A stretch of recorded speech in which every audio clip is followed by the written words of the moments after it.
My brother stole my fiancé and told me, don't overthink it, while he slid my ring onto her finger. He thought my silence was surrender. But I spent months cataloging every lie and secret affair he thought he'd hidden. At his perfect wedding, I stood up as best man not to give a toast, but to hand his bride a white envelope that would burn his golden life to the ground. I didn't destroy him. I just stopped protecting him. Now the truth is out, and his charm can't save him. I watched as my brother, the one I trusted most, slid the engagement ring onto her finger, the same ring I'd picked out for her months earlier. They thought stealing her from me was just a twist of fate, but in underestimating my silence, they invited a shadow that would linger far longer than their vows. I smiled politely, raising my glass in the rehearsal dinner toast, knowing control wasn't in the words spoken, but in the ones held back. The wedding preparations unfolded like a well-rehearsed play, everyone playing their parts under the bright California sun. My brother, Alex, was the star, of course charming the guests with his easy laugh and firm handshakes, his public image as the successful entrepreneur gleaming like polished silver.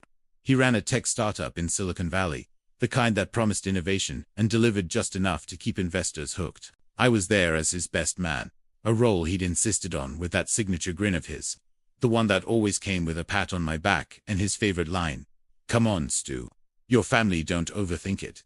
It was his way of dismissing any hesitation, turning my quiet reservations into something trivial, like I was the one complicating things unnecessarily. I moved through the days leading up to the ceremony with measured steps, handling the details he delegated to me. Pick up the tuxedos from the tailor in San Francisco. Coordinate with the florist for the bouquets that matched her favorite lily, the ones she told me about on our first date. Arrange the bachelor party, keeping it tame because we're adults now, as Alex put it. Though his version of tame involved late nights at upscale bars where he held court, charming everyone while I nursed a single drink in the corner. Each task was a reminder of the life I'd almost had, but I didn't let it show. My face remained neutral, my responses concise. When the groomsmen joked about how lucky Alex was to have snagged Emily, I nodded along, observing the way Alex's eyes flicked to me briefly, as if checking for cracks in my composure. Emily avoided my gaze most of the time, her smiles quick and polite when we crossed paths at the venue, a sprawling vineyard estate in Napa Valley, with rolling hills and rows of grapevines stretching out like silent witnesses. She'd been my fiancé once, our relationship built on quiet evenings and shared dreams of a simple life away from the hustle. Now, she was radiant in her pre-wedding glow, linking arms with Alex as they posed for photos. I captured a few on my phone for the slideshow I was putting together, my fingers steady on the screen. No one noticed how I lingered on certain shots or how I filed away the small details. The way Alex's hand rested possessively on her waist, or the subtle tension in her shoulders when he whispered something in her ear. The rehearsal went smoothly, the officiant guiding us through the motions under the arched gazebo draped in white tulle. Alex stood tall at the altar, practicing his vows with that charismatic flair, his voice carrying across the lawn. "Emily, from the moment I met you," he began, and I felt the words echo in my chest, familiar because they'd been mine first. But I stood beside him, holding the ring box, my expression unchanging. When it was my turn to hand over the placeholder rings, Alex took them with a wink and his usual quip. "Thanks, Stu, don't overthink it." "Yeah," the groomsman chuckled, and I let the moment pass, my silence a shield rather than a surrender. As the evening wound down, the group gathered for dinner at a long table overlooking the valley. Conversations flowed around investments, travel plans, and wedding toasts. Alex dominated, sharing stories of his latest business deal, his charm pulling everyone in. He turned to me at one point, raising his glass. "To my brother Stuart, the best man a guy could ask for. Without you, none of this would be possible." The table applauded, but I caught the undertone in his voice, the way he emphasized, "Without you," like a subtle jab, reminding me of my place in the shadow of his success. Emily smiled faintly, her eyes darting away. I clinked glasses with the others, my response simple, happy to help. Inside, the observations accumulated like entries in a ledger, each one noted without fanfare. Nights alone in my hotel room were spent reviewing the details, not dwelling on the pain but cataloging it. The betrayal wasn't just the theft of a partner. It was the erosion of trust, piece by piece. Alex had always been the golden child in our family, circles respected for his drive, influential in his networks, but privately, he wielded that charm like a tool, gaslighting doubts away with a laugh or a dismissive comment. "You're too sensitive, Stu, don't overthink it." It was his behavioral signature, that phrase, popping up whenever he sensed vulnerability, turning my valid concerns into overreactions. I didn't argue. I observed, letting the pattern build. The days blurred into a routine of calm efficiency. I confirmed the catering menu, ensuring Emily's dietary preferences were noted gluten-free options, just as she'd preferred during our time together. I liaised with the photographer, suggesting angles that would capture the estate's beauty without overshadowing the couple. Alex texted me updates, his messages laced with that casual control. "Hey bro, make sure the DJ has our playlist. Don't overthink the order, just keep it fun." I replied affirmatively. No more, no less. The power imbalance was there, implied in every delegation, every assumption that I'd comply without question. Yet, in the quiet moments, driving along the winding roads of Highway 29, or standing alone on the vineyard's edge at dusk, I felt the shift begin. Not anger, but clarity.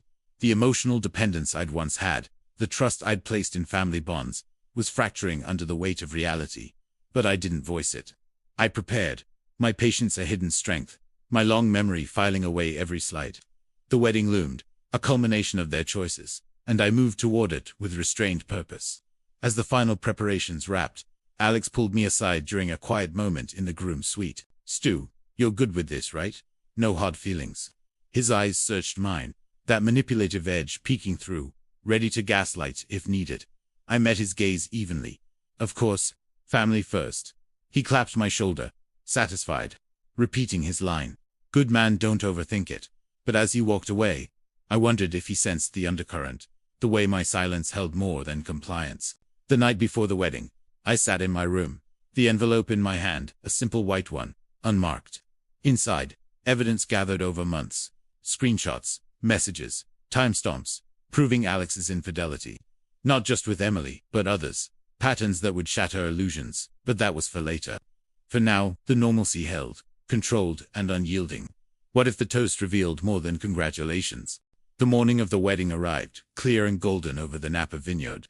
Guests milled across the lawn, in pastel dresses and tailored suits, champagne flutes catching the light. I wore the charcoal tuxedo I'd been fitted 4 months earlier, back when the measurements were still taken for a different groom. The fabric fit perfectly. I moved through the crowd like a shadow that had learned to smile. Alex was already at the center of everything. He stood near the stone fountain, surrounded by his college friends and a few venture capital types who'd flown in for the occasion. His laugh carried farther than necessary. Every few minutes he would glance toward the bridal suite, then back to his audience, as though timing his own performance. When he saw me approaching with the ring box, he raised both arms in exaggerated welcome. "There he is, the man of the hour. My rock." He pulled me into a one-armed hug, the kind that looks affectionate from a distance, but presses just hard enough to remind you who's in charge. "You ready to hand over the goods, Stu? Don't overthink it, just slide them to me when the time comes." The same phrase again, delivered with that easy grin. Several people nearby chuckled on cue. I nodded once. "Ready?" Emily appeared shortly after, framed in the doorway of the converted barn that served as the getting ready space. The dress was ivory lace. Simple and elegant, the exact style she had once pinned to a shared board when we were still planning our own future. Her veil lifted slightly in the breeze. For a single heartbeat, her eyes found mine across the grass. She looked away almost immediately, fingers tightening on the bouquet. The ceremony began at 4 o'clock. Rows of white chairs faced the gazebo. Vines twisted around the wooden frame. Fairy lights waited for dusk. The string quartet played Pachelbel's canon, predictable, safe, universally approved. I stood to Alex's right, one step behind, hands clasped behind my back. The officiant smiled at the guests, then at the couple. When Emily reached the altar, Alex took both her hands. He gave her the look he reserved for cameras and closing deals. Intense, certain, possessive. She returned a smaller version of it. The vows began. I listened to every word. Alex spoke first. His voice was steady, practiced. "Emily, from the moment I met you, I knew you were the one I wanted to build a life with. I promised to protect you, to lift you up, to be the man you deserve every single day."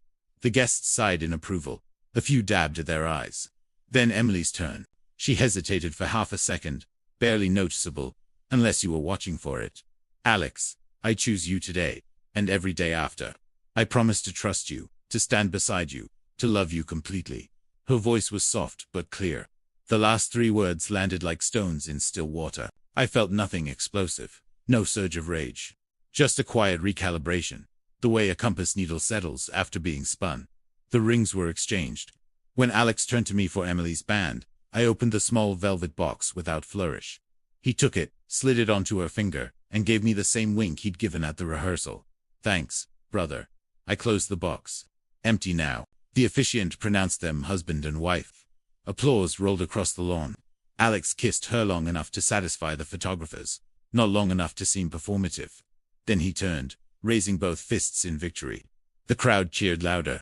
The reception tent glowed under Edison bulbs. Long tables ran parallel under a translucent canopy. Centerpieces of white roses and eucalyptus. A live band warmed up in the corner. I took my assigned seat at the head table, directly to Alex's left. Dinner service began. Plates of seared scallops, filet mignon, roasted vegetables. Wine poured generously. Toast started after the salad course. The maid of honor spoke first. Sweet, tearful, predictable. Then one of Alex's groomsmen, a finance bro, who worked 3 desks down from him, at the startup.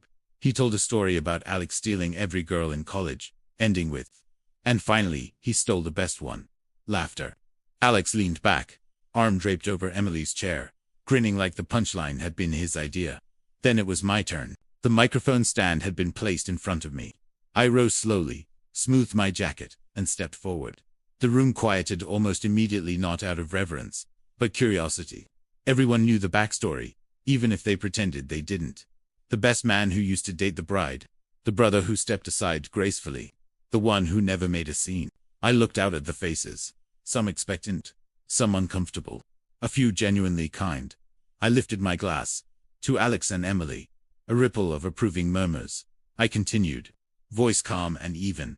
I paused. Let the sentence breathe. Marriage is built on many things. Love, respect, honesty above all. When 2 people stand here and make promises, they're not just speaking to each other. They're speaking to everyone who came to witness. They're saying, this is who we are. This is what we stand for. Alex has always been good with words. Better than most. He knows how to make people believe in him. And Emily, I turned slightly toward her. You have always valued truth. You told me once that the worst thing someone could do is let you build a life on something that isn't real. Her smile faltered for the first time that day. Just a flicker. But I saw it. I turned back to the room. So tonight, in the spirit of honesty, I'd like to offer a small gift, something I think will be useful as you begin this new chapter. I reached into my inside jacket pocket and withdrew the plain white envelope. No name, no ribbon, just crisp edges. I placed it on the table in front of Emily. It's not much, I said. Just a few things I thought you should see before the honeymoon. Before anything else gets built on top of them. The tent went still. Alex laughed short, sharp. The sound of someone trying to reclaim the room. Come on, Stu. Don't overthink it. It's a wedding, not a deposition. A few people chuckled nervously. Others didn't. I looked directly at him for the first time since the ceremony. I'm not overthinking anything, Alex. I'm just making sure the truth has a seat at the table. I set the microphone back in its stand. Then I walked away. Not quickly. Not dramatically. Just steadily. Through the parted tables. Past the string quartet that had frozen mid-note. Past the waitstaff holding trays of champagne. I didn't look back. Behind me, I heard Alex's voice rise light at first, then tighter. Stu, hey, come on, sit down, man. It's a joke, right? No one answered. I kept walking until I reached the gravel path that led to the parking area. The music started again, hesitant. Conversations restarted in fragments. I got into my car, started the engine, and drove down the long vineyard driveway without turning on the headlights. Until I reached the main road. The envelope stayed behind. Inside was 6 months of screenshots, hotel receipts, private messages, time-stamped photos. Not just Emily. Multiple women, multiple cities. Multiple lies told in the same charming tone he used on everyone. I didn't need to be there when she opened it. The envelope stayed behind. Some moments don't require an audience. What happens when the person who is never supposed to speak finally chooses exactly the right words? The highway stretched dark and empty ahead of me. I kept the speed steady at 65. Windows cracked just enough to let the cool night air move through the car. No music, no calls. Just the low hum of tires on asphalt, and the occasional flash of a passing sign. I didn't check my phone. Not once. By the time I reached my apartment in Oakland, it was just past 1 in the morning. I left the tuxedo jacket folded over the back of a chair, kicked off the dress shoes, and sat on the edge of the bed in my shirt and trousers. The envelope was gone. The moment was done. What remained was paperwork. I opened my laptop, First folder, Alex Business. Inside were copies of incorporation documents, cap tables, early investment rounds. I had helped him set up the original LLC 5 years earlier, back when he still asked for advice instead of giving orders. My name wasn't on anything anymore, but I had kept clean digital copies of every email chain, every shared Google Drive link, every late-night Slack message where he'd asked me to look over this real quick before pitching to angels. Second folder, Timeline. A chronological spreadsheet I'd been quietly maintaining for 11 months. Date, event, evidence type, file name, hotel confirmations cross-referenced with his travel calendar, screenshots of dating app conversations timestamped during business trips, credit card statements pulled from a joint account we'd never fully closed after college, a careless oversight on his part, not mine, messages he'd sent to women while still texting Emily goodnight. I scrolled slowly, not rereading for emotion, just confirming the sequence was airtight. Third folder, Emily correspondence. Not many items here. A handful of kind, careful texts we exchanged in the weeks right after the breakup. Her last message to me, 4 days before she told me she was seeing someone new. I just want us both to be happy. Stuart. I hope you understand. I had never replied to that one. I didn't need to. I closed the laptop, stood, and walked to the kitchen. Boiled water. Made tea. Plain black. No sugar. I drank it, standing at the counter, looking out at the sodium-lit street below. Somewhere in Napa, the reception was either still going, or had ended in stunned fragments. I didn't wonder which. Wondering changes nothing. The next 3 weeks passed in deliberate quiet. I went to work each morning, mid-level data analyst at a logistics firm in Emeryville. Same cubicle. Same routines. People asked about the wedding once or twice. I gave short, neutral answers. It was nice. They looked happy. No one pressed. I stopped attending family group chats. Not dramatically, just muted them. Replied only when directly asked a question. Kept responses under 10 words. My mother texted privately. Is everything okay between you and Alex? I answered. Everything is as it should be. She didn't follow up. I changed the locks on my apartment. Not because I expected him to show up, but because small boundaries feel larger when they're physical. I started running a gun early mornings along the waterfront path. Nothing competitive. Just consistent miles. The rhythm helped organize thought. At the end of week 4, I received the first indirect signal. A mutual friend, someone from college who still worked in Alex's orbit, messaged me on LinkedIn. Hey man, everything cool? Alex seems off. Said something about a weird toast at the wedding. You good? I typed back. I'm fine. Hope he's okay. No elaboration. Week 6. My phone rang at 10:47 p.m., Alex's name on the screen. I let it go to voicemail. He left 3 in total that night. I listened to none of them. I saved them in a folder labeled Archive, unopened, and moved on. Week 8, I made the first real move. I met with a lawyer, not a dramatic courtroom litigator, but a quiet estate and business attorney who specialized in clean separations. Her office was on the 10th floor of a nondescript building in Walnut Creek. She listened without interrupting while I laid out the facts. The joint business account that had never been formally dissolved, the verbal agreement witnessed by 2 other people, that I would be repaid the $42,000 I fronted for the company's first office lease and equipment, the lack of any written repayment schedule, the fact that Alex had recently used company funds for personal travel that coincided with his affairs. She asked only 3 questions, all of them precise. Then she said, you have options. Most of them don't require court. Yet, I chose the quietest path. A formal demand letter citing the original understanding, statute of limitations, and interest accrual. No threats, no accusations of infidelity. Just numbers, dates, signatures missing. The letter went out certified mail on a Tuesday morning. I didn't tell anyone. By week 10, the silence had thickened. Alex stopped trying to call. Instead, he began reaching out through proxies, our cousin, a shared friend, even our mother again. The messages were variations of the same theme. He's going through something. The honeymoon was rough. They're working through some stuff. Stuart, he really needs his brother right now. I answered only one of them. To our mother, I'm here when he's ready, to be honest. That was all. I kept running. I kept working. I kept the folders updated. Then came the point of no return. It arrived in the form of a single text message from an unknown number at 2:14 a.m. on a Thursday. Unknown. She left last night. Took half the closet and the dog. Said she can't look at me. Said the envelope was enough. I don't know what you did, but you won. Happy now. I read it twice. Then I typed one reply.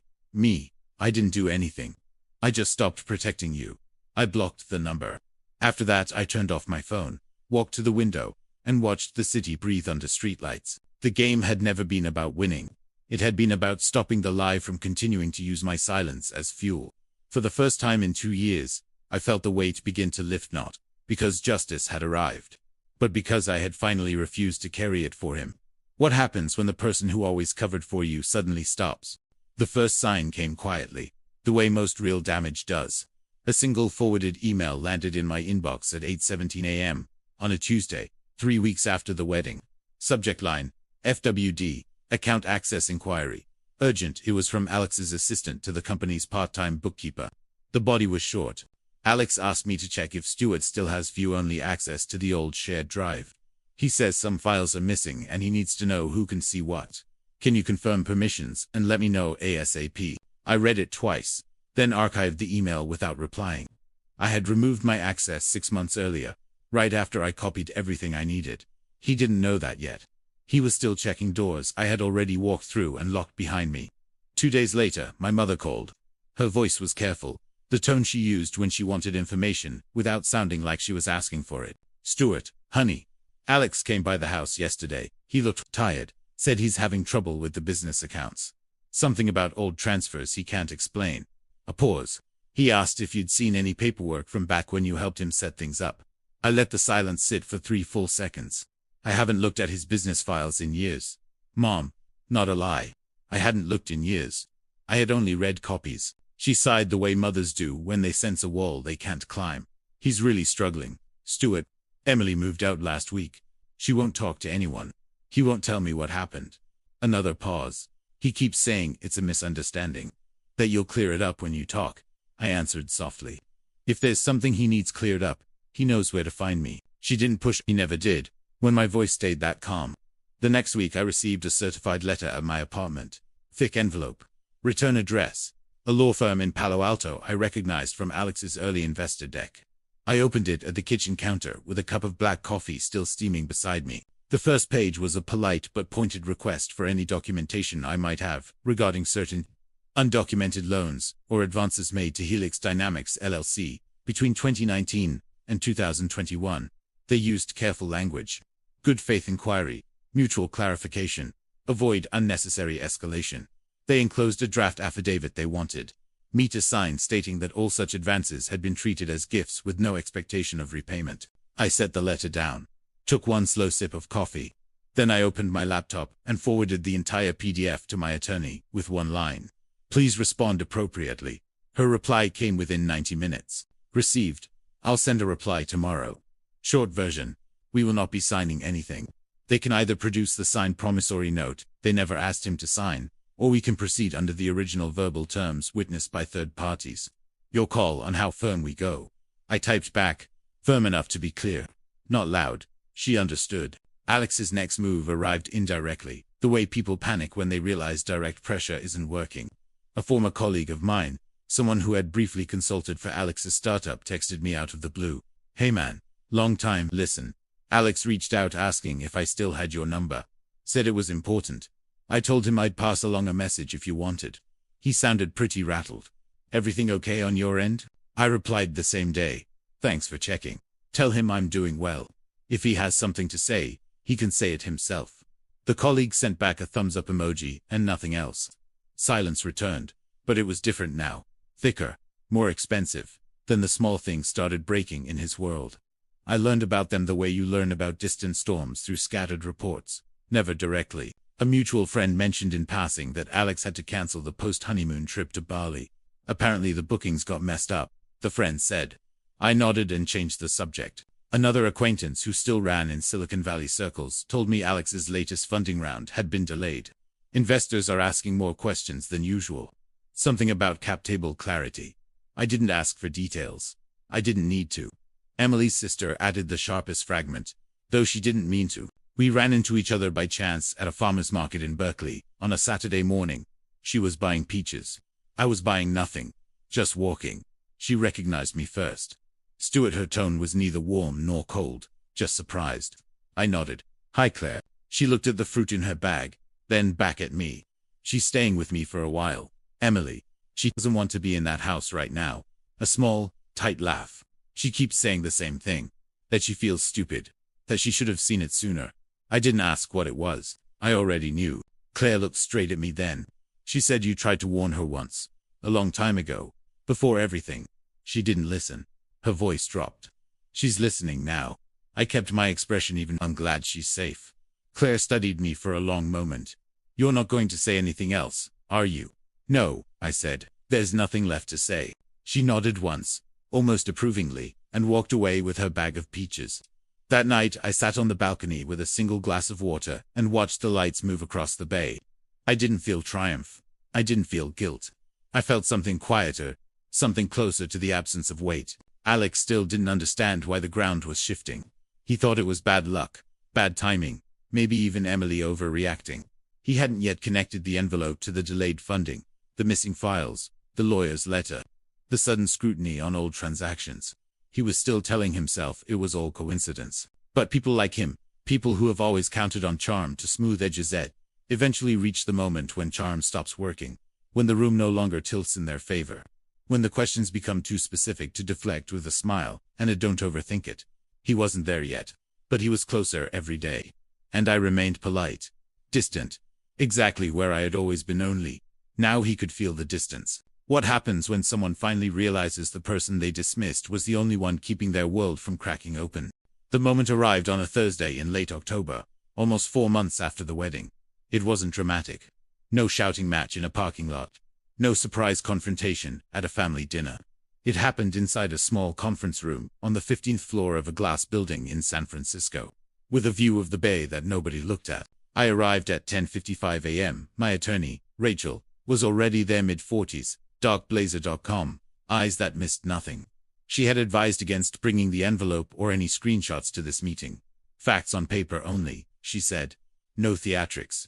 Let the documents speak. Across the table sat Alex's new counselor partner from the Palo Alto firm that had sent the earlier letter.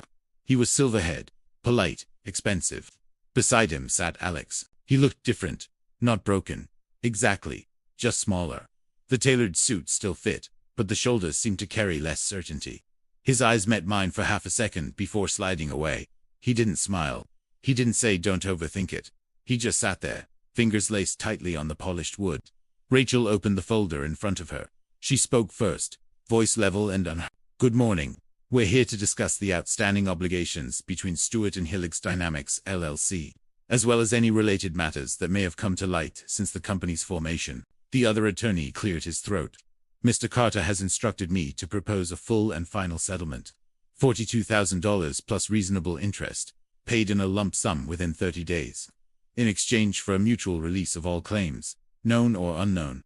Rachel didn't blink. That would have been generous 6 months ago. The landscape has changed. She slid a single sheet across the table. A timeline. 8 bullet points. Dates, amounts, account numbers, witness names. Everything tied back to the original $42,000, advance plus the undocumented use of company funds for personal expenses that coincided with documented trips to cities where other relationships had occurred. Alex stared at the page. His jaw tightened, but he didn't speak. The lawyer scanned it quickly, then looked up. This is an interesting presentation, but without signed loan documents. There were no signed loan documents, Rachel said, because your client repeatedly assured my client the money was a family investment, with an informal understanding of repayment upon a liquidity event. 2 independent witnesses, both still willing to testify, heard those conversations. Emails exist, confirming the same. Statute of limitations hasn't run. Interest continues to accrue. Silence settled like dust. Alex finally spoke. His voice was lower than I remembered, almost hoarse. Stu. I looked at him. Not angry, not triumphant, just present. He swallowed. I didn't think you'd go this far, I answered quietly. I didn't go anywhere. I just stopped standing in the way. The lawyer tried to regain control. We can negotiate the number. Perhaps include a non-disclosure, Rachel interrupted gently. There will be no non-disclosure agreement that prevents Stewart from retaining or sharing truthful information already in the public domain.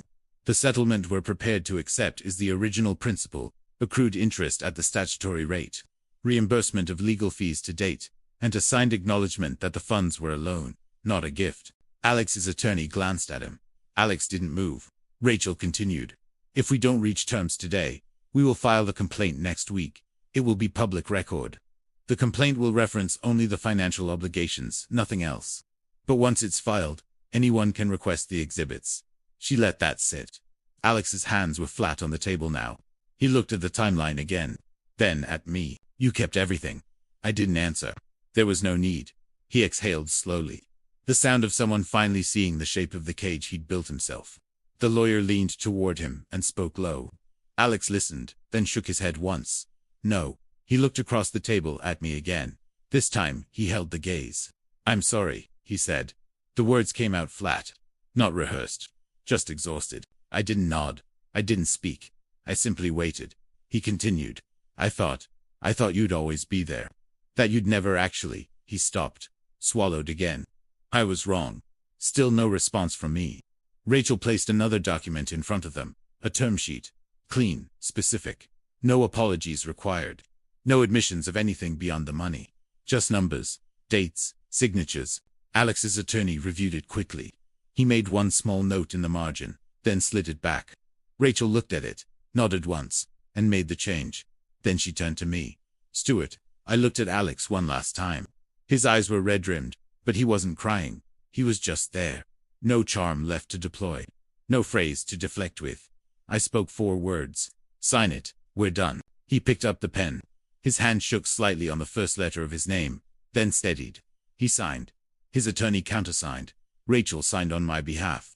I didn't touch the pen. When the papers were collected, Rachel stood. I stood with her. Alex remained seated. He looked up at me as I passed. Stu, is there anything left? I paused at the door. Looked back. You still have your company, I said. You still have your name. You still have the chance to be better than the version of you she met in that envelope. I paused. But you don't have me covering for you anymore. Then, I walked out. The hallway was quiet. Rachel walked beside me, without speaking, until we reached the elevator. She pressed the button. You okay?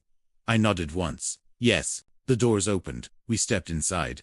As the elevator descended, I felt the last thread of obligation snap, not with violence, but with the small, final sound of something being set down after years of carrying it. Outside, the city moved on. Cars, people, light on glass. I didn't look back at the building. There was nothing left to see. What remains when the last mask finally falls away? The papers were filed the following Monday.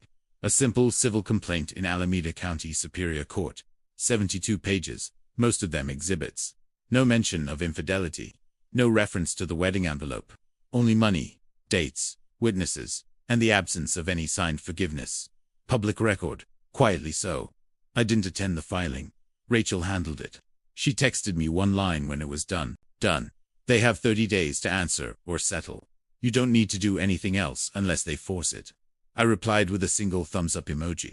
Then I turned my phone face down on the desk and went back to the spreadsheet I'd been building for work. 3 weeks later, the settlement check arrived. Certified. Full amount principal plus interest plus legal fees. No note, no cover letter. Just numbers wired into the trust account Rachel had set up. She took her cut, transferred the rest to me, and closed the file with a polite email. Matter concluded. Let me know if anything else surfaces. Take care, Stuart. I saved the email, transferred the funds to a high-yield savings account I'd opened under only my name, and deleted the Alex business folder from my laptop. Not out of anger. Out of housekeeping. The city kept turning. I kept running along the waterfront path most mornings. Same route, same pace. Sometimes I passed the same dog walker, with the same golden retriever. We nodded now. Small rituals that replaced larger ones. My mother called once, 6 weeks after the check cleared.